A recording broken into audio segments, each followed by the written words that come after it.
So I want to try, B'ezrat Hashem, Parshas Yisro, Matan Torah, central event in Judaism, the giving of the Torah. So I wanted to maybe explore on a slightly deeper level the experience of Sinai, the Sinai experience. For sure, everybody knows the Torah was given by Hashem to Moshe, to the Jewish people at Sinai. And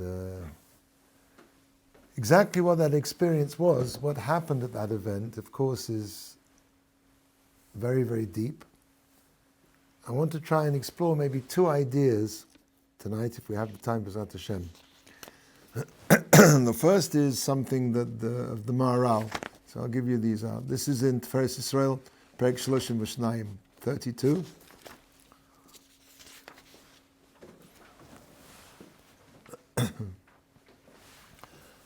So, the Gemara in Shabbos, in Perek Rabbi Akiva, quotes the pasuk Vayisiyatzvu betachtis hahar. The Jewish people stood, quite literally, betachtis hahar, underneath the mountain. So, Chazal point out that this is really what it should have said is something like Vayisiyatzvu, they stood at the foot of the mount. Why under the mountain? So midrashically, Amar Rav Avdimi bar Chama bar Mechasya. Rav Avdimi bar Chama bar Mechasya says, "Malami to teach you." Why does it say under the mountain? That quite literally, Shekafa aleihem esahar kagigis. So the Kadosh Baruch Hu held the mountain over them like a barrel. V'amar lahem, and he said to them, Hashem said to the Jewish people, "Ematem mekablim es Torah mutav." If you accept the Torah, fine. Ve'im lav, but if not, sham tihei k'for raschem. There will be your burial place. Now, it seems like this was the original offer you can't refuse. That, so to speak, Hashem twisted the arms of the Jewish people and said, accept the Torah or else. So, just to finish off the Gemara here, Rav Acha bar Yaakov. Rav Acha bar Yaakov said, Mekan, from here, the fact that we were forced into it, Moda Rabbi D'Oraisa. So this is a big, a get-out clause for us not keeping the Torah, because we could say we were forced into it. We never really agreed to it. So Amarava Afal Pikein, even though they were indeed coerced into keeping the Torah. Hada kiblua b'mei Achashverosh. They went back literally, and they accepted the Torah in the days of Achashverosh at the time of Purim.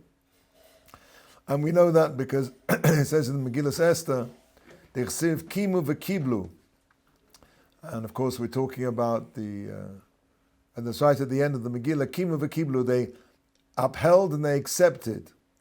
So Chazal Darshan Kimu, they upheld Ma'asha Kiblu Kava, that which they already accepted before. In other words, they upheld, they ratified their voluntary acceptance of the Torah, which they'd already accepted through force majeure at Sinai.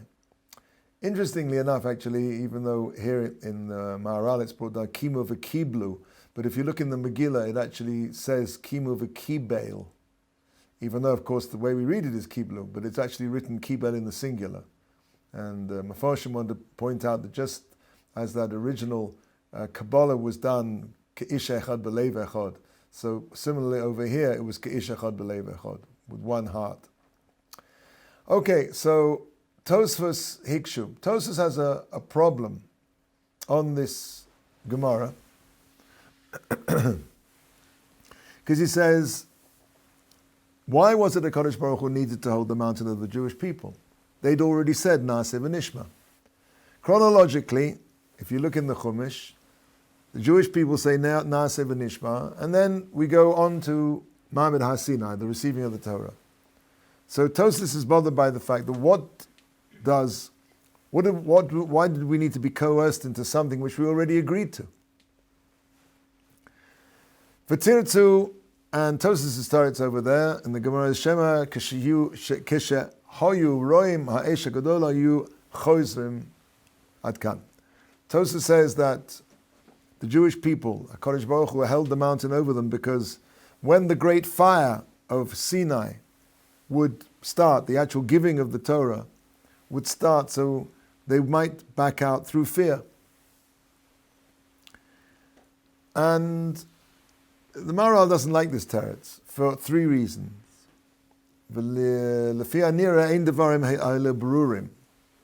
Why? Because we know that the undying praise, the eternal praise of the Jewish people is that our eternal schus, as he says later on, I'm skipping a couple of lines,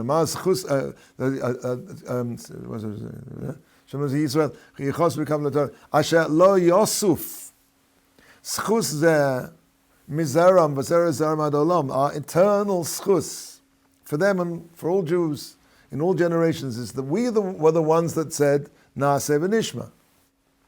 So what kind of schus is this when it really comes out that it wasn't such a great Kabbalah?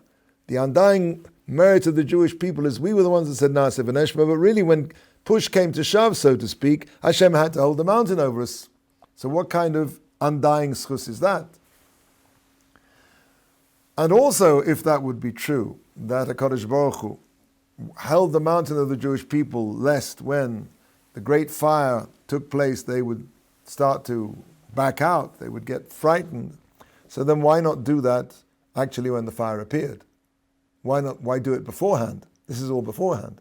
So it doesn't make sense that if you're going to try and stop somebody from backing out from something, then at the point of their nisoyan, the point where they look like they're about to back out, that's when you apply the extra pressure. Why apply pressure to people who are, as we said, gung ho, all ready to go, set to go? They want the Torah. That's the second kasha. So, and the third kasha is a little bit more involved. I'll have to explain this. And if it is, according to the Tosfos, of course, that the entire point of the mountain being held of the Jewish people was to stop them backing out, then it makes the understanding of a Gemara right at the beginning of Avodah Zarah and Daf Beis on the base very difficult to understand. Because HaKadosh Baruch Hu, when the nations of the world come to HaKadosh Baruch Hu and say, why didn't you give us the Torah?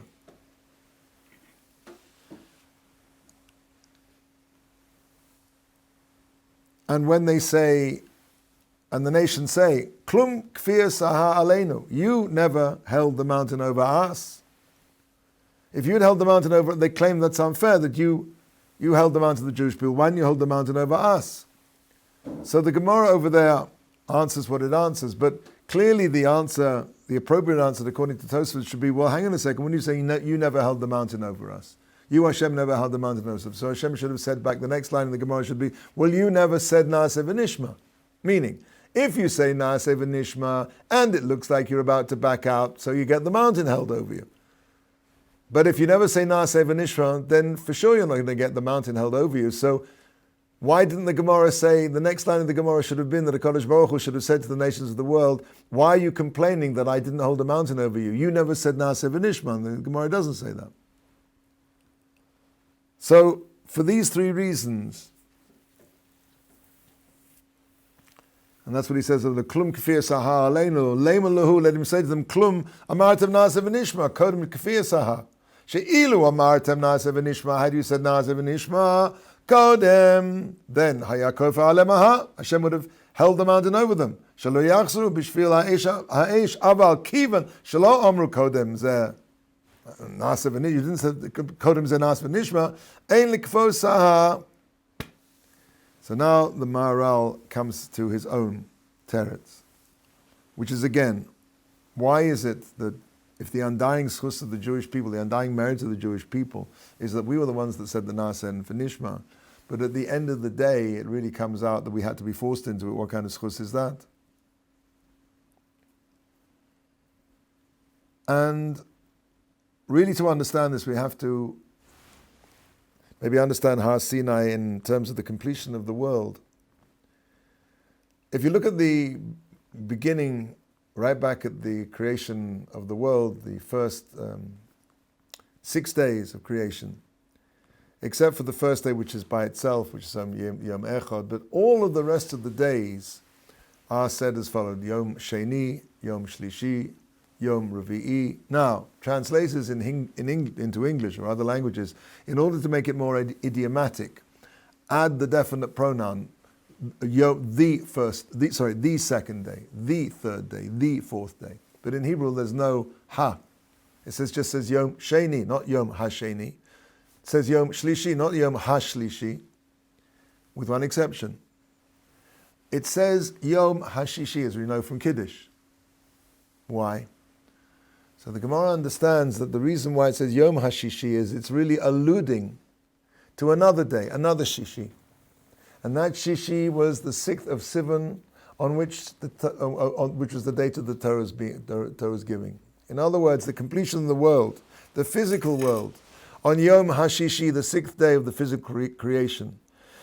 Encoded into that statement, Yom HaShishi, is an allusion, is a reference to another Shishi, the 6th of Sivan, and really the entire physical world would be held in a state of limbo, of non-completion. I don't like the word, take back limbo. The word of an incomplete state, an unfinished state, until the Jewish people say Naaseh v'nishma. At that point, the world, existence, creation becomes solid, whole, finished. And because Yom HaShishi is the completion of the physical world, but it's not really the completion of the world b'shleimusa in its totality. And that only happened when the Jewish people said Naaseh v'nishma. Now, basically what the Maharal is going to say, and we'll translate this in a second, is that it's not possible that something which is the entire Ratzon of Hashem, that it should be a creation, should be toli, should be dependent on the volition of man, on the will of man. What Hashem wants can depend on nothing else except Hashem. It's not possible that the Jewish people should have been in a situation where they could have said yea or nay. The reason why they were forced into saying it is because anything which has to be done in a way which has to be. The Torah has to be, existence has to be, and therefore the acceptance of the Torah, which is the shleimus, which is the completion of all existence, has to be given in a way that has to be. By its nature. Something which has to be is obligatory. Something which has to be cannot be by definition voluntary. And therefore this answers really all the questions. Why was it that the undying praise of the Jewish people will be the ones that said Naaseh v'nishma? We were the ones that said Naaseh v'nishma. And we were absolutely 100% sincere, and that is our undying praise. On the other hand, that the giving of the Torah had to be Bal Korcham, perforce, because the Torah has to be, and the world, existence, has to be, and therefore the giving has to be. This is basically what he's going to say here. Let's see it inside. The reason why he held the mountain over them, Shelo Yomru Yisrael, that the Jewish people would not be able to say, not that they would want to say, but it would have been, Anachnu kibalnu at Torah ma'atzmeinu. We took the Torah ma'atzmeinu through our own choice. If we hadn't wanted, then we wouldn't have accepted it. This would not have been appropriate to the elevation, the stature of the Torah. Because the Torah, as we said before, all the world depends on it. As we say, Bereshis bara Elokim, one of the things which is called Reshis is the Torah. Hashem created the world because of Reshis, which is Torah, one of the things which are called Reshis. The creation depends on the Torah. Im lo chukas shamayim, im lo brisi shamayim v'aretz chukas shamayim v'aretz lo samti. If it was not for my brisi yomam v'layla, my bris, my covenant, which is the Torah of day and night, says the Kodesh Baruch Hu, chukas shamayim v'aretz lo samti, I would never have placed the the world, the stars, the laws of the heavens and the earth. There would be no physical existence were it not for the Torah. Everything depends on the Torah. If the Torah had not been given, the world would have returned to a state of tohu vavohu, right back at the beginning of the creation, before Yehi Or, before let there be light. Therefore it's not appropriate Kabbalah Torah, that the acceptance of the Torah should be b'bechiris Yisrael, through the choice of the Jewish people. Rak, only. HaKadosh Baruch Hu mechayiv, that Hashem obliged, umachriya, and forced osam l'kabbalah Torah. Why, as we said before, she'ef sha'azul shelo yachzor ilam l'tohu vavohu, because it's impossible that the world should return to a state of tohu vavohu. Says the Maharal, v'lo yiksha sof sof haya bechinam. In the end of the day, it was really unnecessary, for free. Masha kafa aleim aha, that Hashem held the mountain over them, kagigis, like a vat, like a barrel. Sharei kava amru nasiv v'nishma. That was his question on Tosfos. How does he answer this question? They already said nasiv v'nishma. There was no, we see already that they weren't going to back out. Dezer lo kasha. That's not a question. Devadai ikka hadava lo haya bishvil shelo yachsu dilma yachsuru.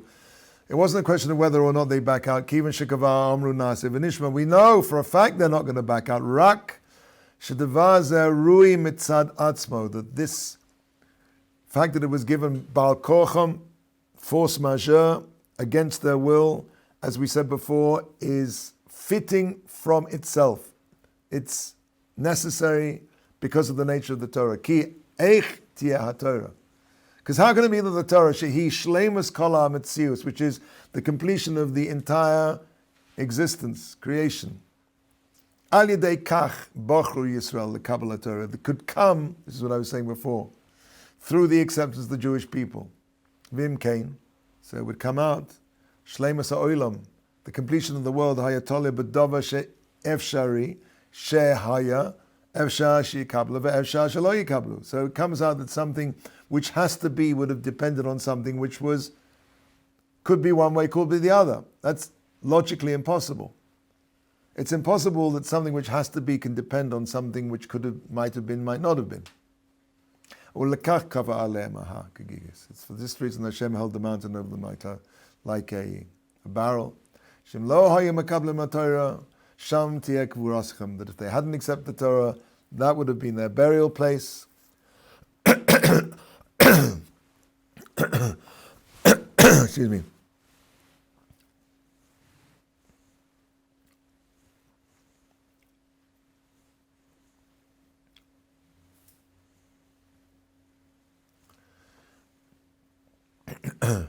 They say that Gamzer Shalakach kafa alem ha'hagagigas. Also for this reason, as we just mentioned, Hashem held the mountain over their heads. Shelo yomer Yisrael ki yiyeh chas v'shalom bitl lekabbalas Torah. To say that there could be some kind of cancellation in the future of the giving of the Torah. Why?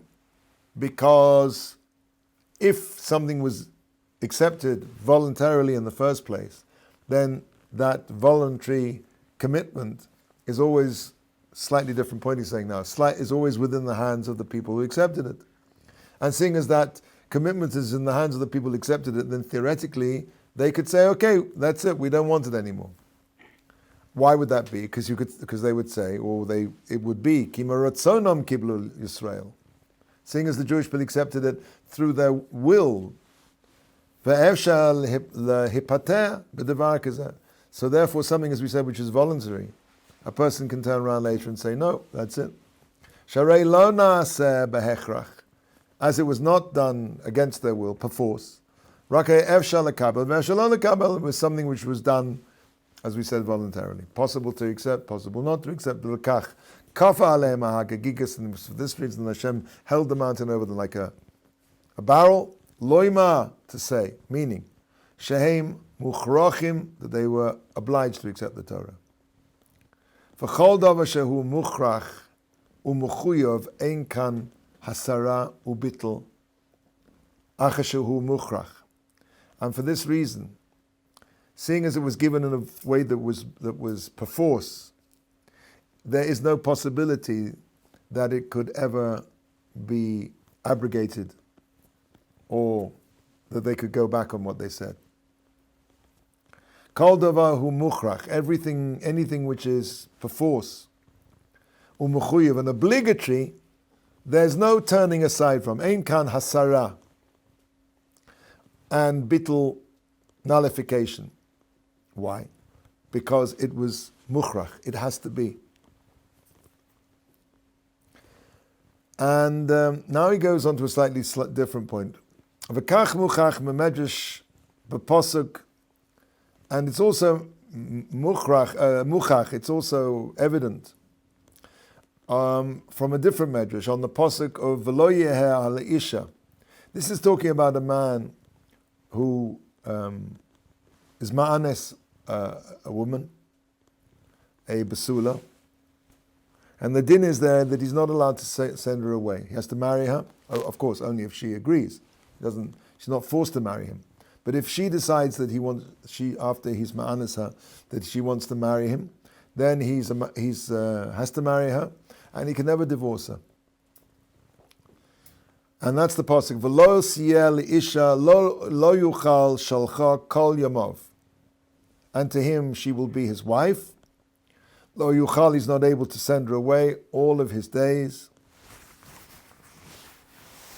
Geshabar Kodesh Baruch Hu, the says Torah al Hasina, when a Kodesh Baruch Hu came to give the Jewish people Torah on Har Sinai, kafa alei mahar, he held the mountain over them, kagigas like a barrel, shi'ekabel Torah, so that they would accept his Torah. In other words, they were ma'anis, they were forced into it. V'kiven shekach, and seeing as they were forced into it, Harei Yisrael anusoso shel HaKadosh Baruch Hu. They are literally the anusa of Hashem. Ve'etzal anusosoi, and as far as a woman who has been ma'anist, ksiv v'lo yeh le'isha lo yuchal shalcha kol yamav. HaKadosh Baruch Hu can never divorce us. V'lo kein eitzel amafata. That's not the case by a man who seduces a girl, but somebody who forces a girl, who's ma'anis a woman. Again, we have to stress this. If she decides she wants to marry him, he has to marry her. Mipnei shaha hamishpat ha'oines kafi ma shahaya hamase. Ki hamanes haya machriach basula al ha'isha, seeing as the ma'anes forces her into this relationship. Avakol davar shehu muchrach hu mechuyav.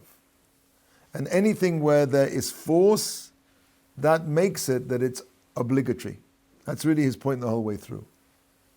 HaKadosh Baruch Hu will never back out from his relationship with Klal Yisrael because we were put into it by force. So this is kind of the corollary of what he said before. Lekach lo yuchal shalcha. Therefore, he cannot send her away. He has to be with her. Davar shehu muchrach hu mechuyav. Seeing as he forced her, therefore he's now mechuyav to stay with her.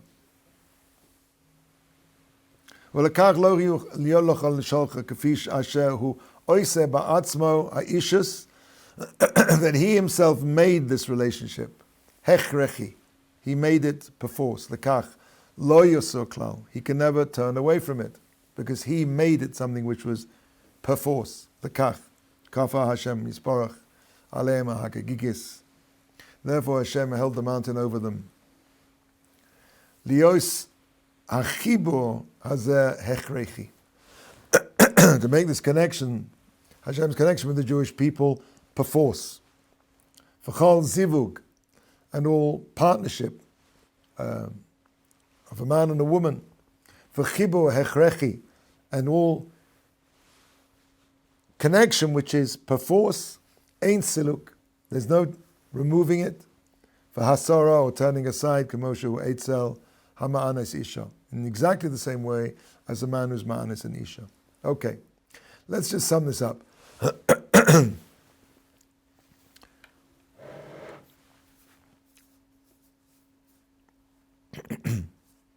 We've got a Gemara that basically says, Darshans the Posik, V'yisyatvu b'tachtis ahor, that the Jewish people stood under the mountain.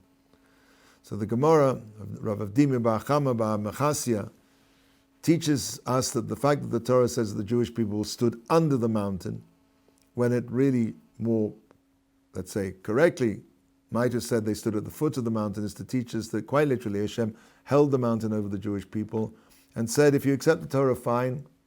And if not, Sham tieh kvuraschem, there will be your burial place. So we have a big kasha. Tosfos asked the kasha. How is it that the undying praise of the Jewish people is that we were the ones that said, we'll do it and we'll see it. We'll do it and we'll hear it. It really comes out that we were forced into it. So how can that be such a praiseworthy thing? So Tosfos wants to say a teretz that the reason why Hashem held the mountain over us, forced us into it, because that he, so to speak, was concerned, so to speak, that the Jewish people, when the Eish HaGadol, the great fire, the great flames, the great whatever that event was like, which would have been absolutely terrifying, he was scared that the Jewish people, I wouldn't say scared, Tabi HaKadosh Baruch Hu, but in some way he wanted to make sure that they wouldn't back out through fear. The Maharal has three very strong kashas on this. Kasha number one, I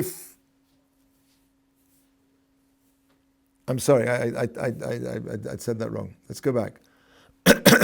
Tosfos' kasha is, excuse me. Right, sorry. Tosfos' kasha is that why did HaKadosh Baruch Hu hold the mountain over them? Because why? They'd already said Na'aseh v'nishma. They'd already agreed to it. So Tosfos' teretz is because of the great fire that Hashem wanted to make sure that they wouldn't back down in the face of the terror of this great fire. Says the Maharal, that doesn't make sense for three reasons. If the reason is, if they've already said Na'aseh v'nishma, and Hashem thinks they might back out when the great fire comes along. So kasha number one is, I don't understand, says the Maharal. The great undying praise for the Jewish people is that we are the ones that said Na'aseh v'nishma. We accepted it. How is it really comes down, push comes to shove, that we really weren't so brave and that we really needed the mountain to be held over us. So how can the undying praise of the Jewish people be the ones that we were voluntarily took the Torah? Comes out that we didn't do it voluntarily, number one. Number two, if that would be true, that the mountain was being held over them to stop them backing out, so why do it now? Why not wait until it looks like they're going to back out? That's kasha number two. Kasha number three, the Gemara in Avodah Zarah says that the other nations come and said, why didn't you hold the mountain over us? If you'd held the mountain over us, we'd have accepted the Torah too. So the Gemara over there should have answered, and it doesn't. Yeah, hang on a second, but you never said Na'aseh v'nishma. Meaning, if you say Na'aseh v'nishma, and it looks like you might back out, then you get the mountain held over you. Why doesn't the Gemara say that HaKadosh Baruch Hu should have said to the nations of the world, you never said Na'aseh v'nishma? So of these three strong, very strong kashas, the Maharal says no. Really, to answer all of them, really the undying praise of the Jewish people is intact. Why? Because we did do it voluntarily, that we wouldn't have backed out. And the reason why HaKadosh Baruch Hu didn't do it when we were about to back out is we weren't going to back out. And the reason and the answer to the question in Avodah Zarah is for the same reason, that, as the Maharal says, that it's not a question of backing out. The Jewish people would not have backed out. But very simply, to the underlying theme of what he's saying is, the Torah has to be. If the Torah has to be, then it has to be given in a way that has to be. It can't be possible that human flesh and blood, a creation, can, so to speak, dictate creation itself. Something which has to be given in a way that has to be. And the Jewish people wouldn't have backed out. And then he goes on to say another idea, that HaKadosh Baruch Hu, so to speak, committed himself to the Jewish people, and he wouldn't back out from us because of the fact that it was given in a way which is bar kocho. So the Jewish people, kaviyochel, are like a woman who is ma'anist, that the man who's ma'anisa can never send her away. And so to speak, from HaKadosh Baruch Hu's point of view, that bond between us is unbreakable. He can never send us away. Okay, questions before we move on? All right. The second part of what I want to do tonight is a very deep idea. I don't know if we've shared it before, but seeing as it's Parshat of Hasina, I want to go over it again. So, Pirkei Avos starts off, Moshe kibel Torah Sinai, Moshe leYehoshua. Moshe accepted the Torah from Sinai, and he gave it over to Yehoshua, and Yehoshua gave it over to the Zakenim to the Nevi'im gave it over to the Anshe Knesset HaGedolah. Now, there's something very strange about this opening of Pirkei Avos. Moshe kibel Torah Sinai. Moshe got the Torah, from a mountain. It should have said Moshe kibel Torah mi Hashem. What does it mean that Moshe got the Torah from Sinai? From Sinai. What this really means, Maharal understands, is that what Moshe and what the Jewish people received at Sinai was an existential experience called Torah Sinai. A way of perceiving the world which was different from the way that they experienced reality before. Moshe received something called Torah Sinai. That's number one. Number two, in 3 places in the Parsha, it describes how the shofar was blowing. V'ahi b'yom hashlishi b'yos haboker v'hi kolos v'rochim v'anon kaved al ha'ar v'kol shofar chazak ma'od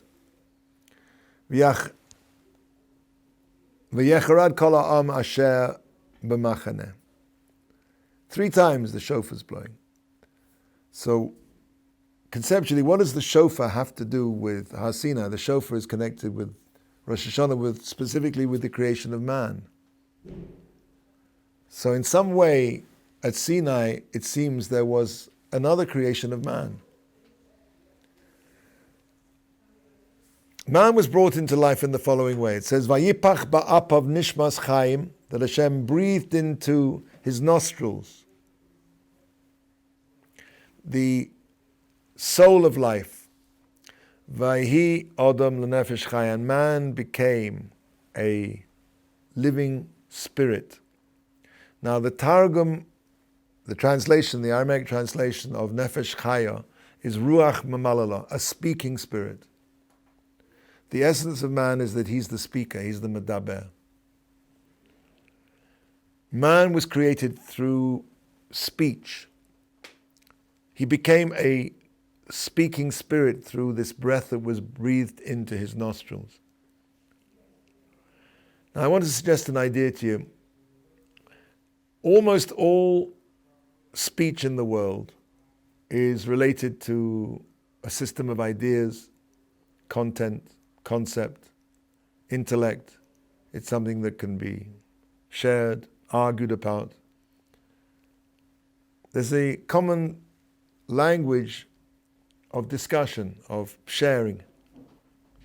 It's an expression of an intellectual thing, but there's one perception that a person has within him that's got nothing to do with this system of ideas, of concepts. It's deeper and it's stronger, and this perception, this knowledge, in other words, almost all knowledge that we have is related to putting together ideas, expressing, discussing, relating, comparing, extrapolating. Most of knowledge is like that. But there's one piece of knowledge, if you want to say, one perception that is deeper than this entire system of intellect, deeper, it goes beyond, and that is the perception of self. The sense of my own existence, the perception of my existence does not go through an intellectual process by which I say, do I exist? And then the answer comes back, yes. A person is entirely certain of his own existence. And we're not playing word games here, mind games here. I mean, sort of thing that college students do, do I exist? Maybe I really don't exist. Reminds me of the joke about the guy who was standing in the dock for a murder charge, and the judge asks him if he wants to say anything. And he says, yes, judge, you and everybody else here in this room are figments of my imagination. So the judge says, fine, I'm sentencing you to the imaginary electric chair. Nobody really lives like that. Everybody knows the truth of their own existence, but it's not something that they arrive at intellectually. It's the most secure thing that I have.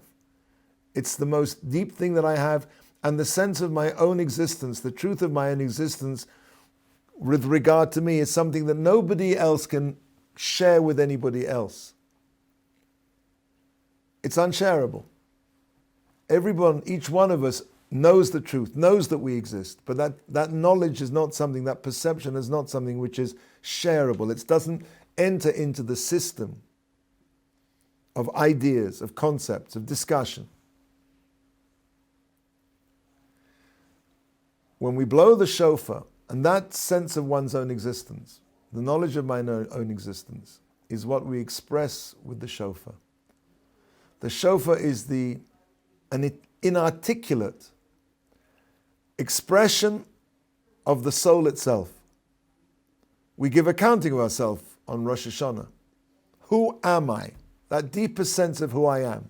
And just as Hashem breathed life into us and we became a speaking spirit, a ruach mamalala, so that speaking spirit at the depths of its being is expressing who he is.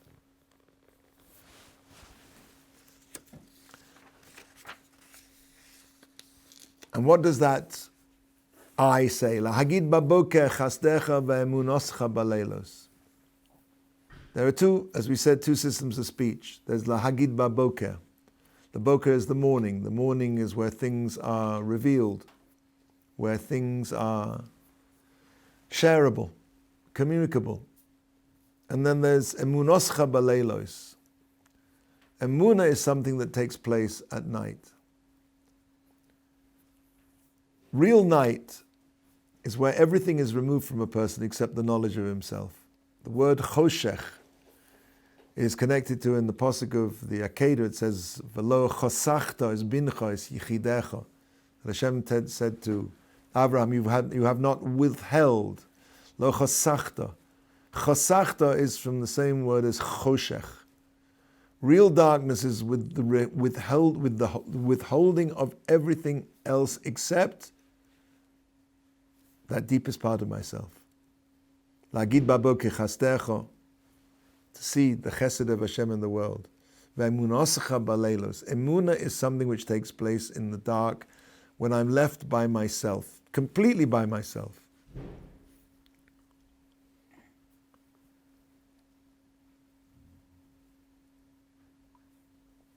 And that's the din of Rosh Hashanah. With that, we stand in judgment to express who we really are. Chana said in her prayer, Ragle chasidov yishmo u'reshoyim b'choshech yidamu. The reshoyim in the darkness will be silent because they have nothing at the core of their existence. The process of Rosh Hashanah, the din of Rosh Hashanah, is based in the expression of that deepest part of myself. Who am I?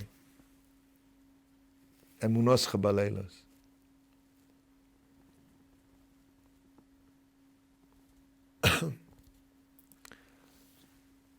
The Zohar says, "Istakul kitchabricha ba'araisa bara alma." That Hashem looked into the Torah and He created the world. The mashal, the parable, is sometimes given of an architect, An architect draws up a plan. So to speak, Hashem looked into the Torah and He created the world, which is why the Avos were able to intuit all of the Torah, all of the mitzvahs without being commanded them. Because just as Hashem looked into the Torah and created the world, so the Avos were able to look into the world and see Torah. Everything that exists in the world has to have some kind of makor, some kind of root, source in the Torah. And what gave man the ability to live is Hashem's phrase, Naaseh Odom. Naaseh Odom.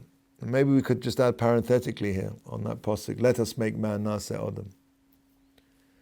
Coming back to Rosh Hashanah, if you think about it, Rosh Hashanah is the beginning of the year. And it's also, more specifically, the date of the creation of man. And we know it's Yom Adin. I mean, these two concepts, the idea of the birth date of man and the concept of judgment, that the entire world stands in judgment, have become so inextricably linked in the Jewish mind that we really don't think about it. But if you really think about it for a second, what does one thing have to do with the other? What does the creation of man have to do with din, with judgment? As I say, it's something which we accept without really thinking about it. So maybe we can understand it in the following way. Based on this posuk, Naaseh Odom, let us make man. Naaseh Odom. So Chazal teaches this, shows us, so to speak, the Anvanusa Shel HaKadosh Baruch Hu, the humility of Hashem, that Hashem, so to speak, consulted with his Pamalia Shal Mala. He consulted with his heavenly court as to whether man should be made.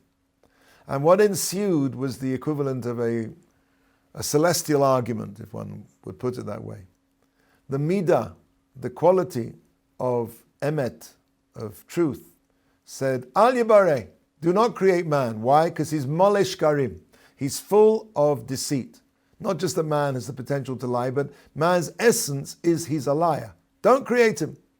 To which the midah of tzedek, of righteousness, said, Yibare, create man. Why? Because he's capable of giving tzedakah, of being righteous. He is capable of doing good things.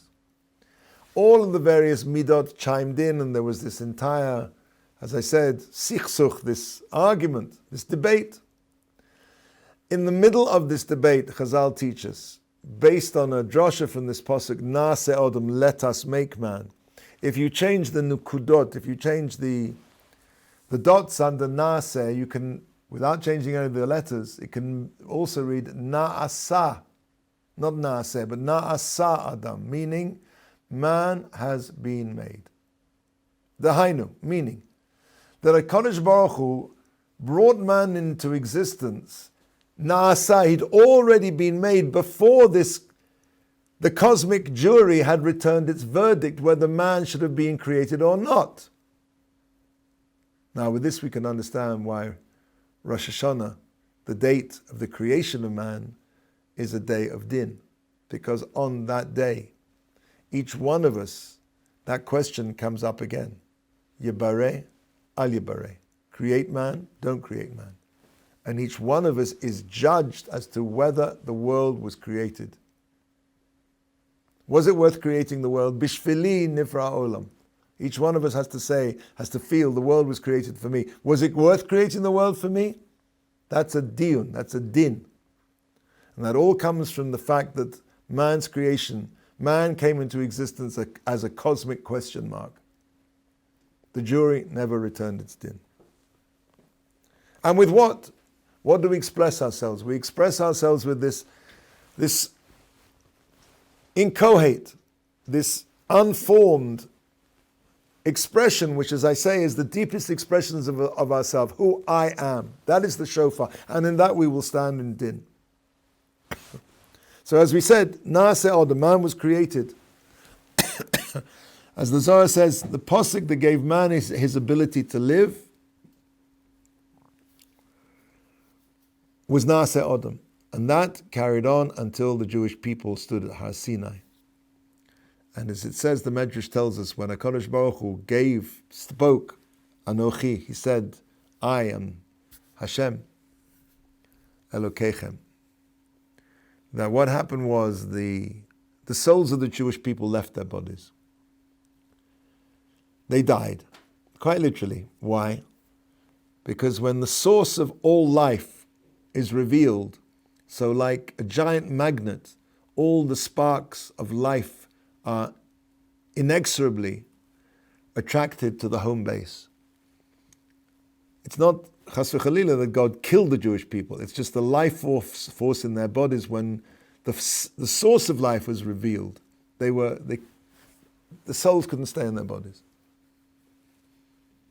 And HaKadosh Baruch Hu sent down Malachim to put our souls back into the Jewish people. But, and this is the point I want to get to,